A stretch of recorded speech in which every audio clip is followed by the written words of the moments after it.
तुम्हा सर्वांना या स्वातंत्र्य सोहळ्या निमित्त हार्दिक शुभेच्छा देतो। आपण जरा टाळ्यांच्या गजरात स्वातंत्र्य दिनाचं थोडंसं रक्ताभिसरण होतं। तर या स्वातंत्र्य दिन सोहळ्यासाठी आपल्या या ग्रामीण भागामध्ये आपल्या विद्यालयामध्ये आपण अतिशय उत्साहामध्ये हा सोहळा साजरा करत आहोत। एकच मुद्दा या ठिकाणी मी सांगू इच्छितो।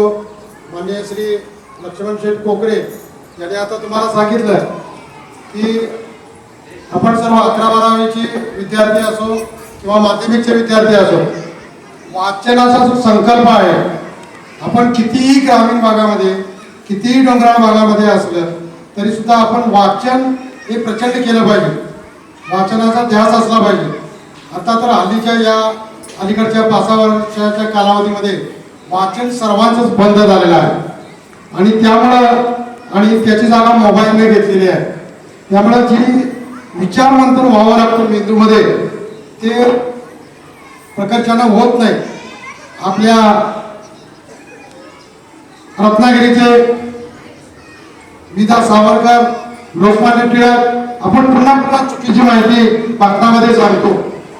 लोकमान्य टिळकांचं जन्मस्थान हे रत्नागिरीमध्ये आहे, त्यांचं मूळ गाव चिखलगाव आहे। मग हे वाचन नसतं। सावरकर सागरा प्राण तळमळला म्हणणारे एवढ्या जवळचे आपले आहेत, एवढ्या जवळचे आहेत, आपण काहीच वाचत नाही त्याचं। साने गुरुजी असू देत, लोकमान्य टिळक असू देत, डॉक्टर हेडगेवार, गोपाळ गोडसे यांनी मी पुस्तक उत्तम वाचा, मुद्दाम पुस्तकं वाचाय। मग Abraham Lincoln, Sudha Murthy, Stalin, Trotsky, Lenin, Karl Marx, मुद्दाम या पुस्तकांची नावं सांगतो, शोधा तुम्ही आणि वाचा आणि मग तुमचा IQ मेंदू काय होतो तो पहा।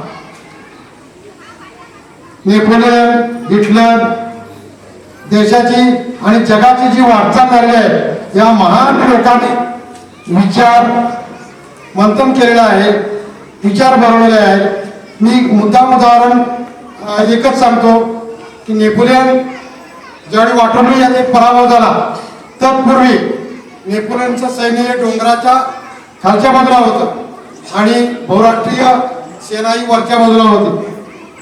5 फूट 2 इंच उंची असणारा सम्राट नेपोलियन बोनापार्ट म्हटलं की त्याला राग येत असत। बघा त्याचं व्यक्तिमत्व बघा, चित्र बघा, आता सगळं तुमच्या मोबाईलवरही निघतंय। तर टेकडीच्या खाली सैन्य असताना एक बरोबर त्या ठिकाणी वरून टेकडीवरून बॉम्ब पडतो नेपोलियनच्या सैन्यावर। त्यावेळी नेपोलियनचे सरदार आणि सर्व सैनिक बॉम्बला घाबरून पळून जातात। सम्राट नेपोलियन आपल्या घोड्याला तिथे टाच देतो आणि घोड्याच्या तोंडाला तो बॉम्ब हलवतो।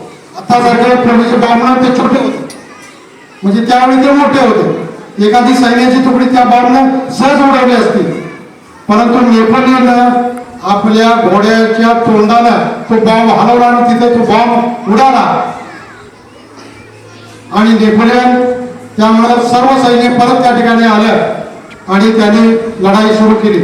असे ही छोटी छोटी उदाहरणं जरी असली तरी क्रांतिकारक अशी उदाहरणं आहेत। ज्यावेळी सर्व सहकारी बाजूला होतात त्यावेळी लढाई आपल्याला जिंकायची असते। हे एवढा मोठा भेद या सत्य इतिहासातून आपल्याला दिलेला आहे। आपण हे वाचनाचं जे ध्येय कोकरे साहेबांनी सांगितलेले आहे ते जपा। आपण कितीही खेडेगावात असलो तरी विचारांना आपण प्रगल्भ असलं पाहिजे, त्याशिवाय आपल्याला घडता येत नाही किंवा आपल्याला घडविता येत नाही। हा इतिहास आहे। किमान 100 पुस्तकं वाचा, किमान 100 पुस्तकं वाचा, असे इतिहास आहे आणि बघा आपल्यात काय बदल होत होतो।